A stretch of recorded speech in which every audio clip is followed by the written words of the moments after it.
திருச்செந்தூர் அருகே 2.5 லட்சம் மதிப்பிலான 100 கிலோ தடை செய்யப்பட்ட புகையிலை பொருட்கள் பறிமுதல் செய்யப்பட்டிருப்பதை அண்மை செய்திகளாக நாம் பார்த்து வருகிறோம். காரில் கடத்தி வந்த பெண் காவலரின் கணவர் கைது செய்யப்பட்டிருக்கிறார். முக்கிய நபர் தேடப்பட்டு வரக்கூடிய நிலையில் இதுகுறித்த விவரங்களை நம்முடைய செய்தியாளர் சதீஷ் வழங்க நாம் கேட்கலாம். சதீஷ், விவரங்கள். வணக்கம் ஷாம். திருச்சூர் அருகே ரூபாய் 2.5 லட்சம் மதிப்பிலான 100 கிலோ தடை செய்யப்பட்ட புகையிலை பொருட்களை கடத்தி வந்த சொகுசு கார் மற்றும் புகையிலை பொருட்களை பறிமுதல் செய்யப்பட்டன. ரயில்வே பெண் காவலர் கணவர் உட்பட்ட 3 பேர் கைது. தப்பியோடைய முக்கிய நபருக்கு போலீசார் வலைவீச்சு தேடி வருகின்றனர். திருச்செந்தூர் அருகே உள்ள ஆர்மேரி காயல்பட்டம் பகுதிக்கு தடை செய்யப்பட்ட புகையிலை பொருட்கள் கடத்தி வருவதாக போலீசாருக்கு ரகசிய தகவல் கிடைத்தது. இதனையடுத்து ஆர்மேரி செக் போஸ்டிலும் போலீசார் வாகன தணிக்கையில் ஈடுபட்டனர். அப்போது அங்கு வந்த வெள்ளை நிற சொகுசு காரை மறித்து வாகன சோதனையில் ஈடுபட்டனர்.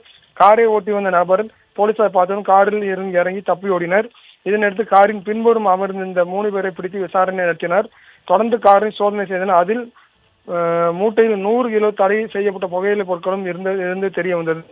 விசாரணையில் பிடிபட்ட ஆர்மேரி சேர்ந்த வெற்றிவேல், இவர் திருநெல்வேலி தலைமை பெண் காவலரின் கணவர். மேலும் ஆர்மேரி முத்துகிருஷ்ணாபுரம் சேர்ந்த வைகுண்டராஜ் சக்திவேல் என்பது தெரிய வந்தது.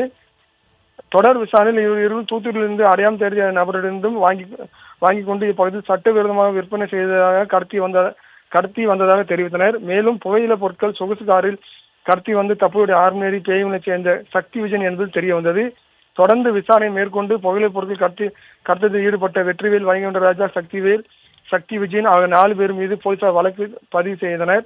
தொடர்ந்து வெற்றிவேல், வைகுண்டராஜா, சக்திவேல் ஆகிய 3வரையும் கைது செய்து அவர்களிடம் ரூபாய் 2.5 மதிப்பிலான 100 புகையிலை பொருட்களை மற்றும் கடத்தவர்கள் பயன்படுத்த சொகுசு காரை பறிமுதல் செய்தனர்.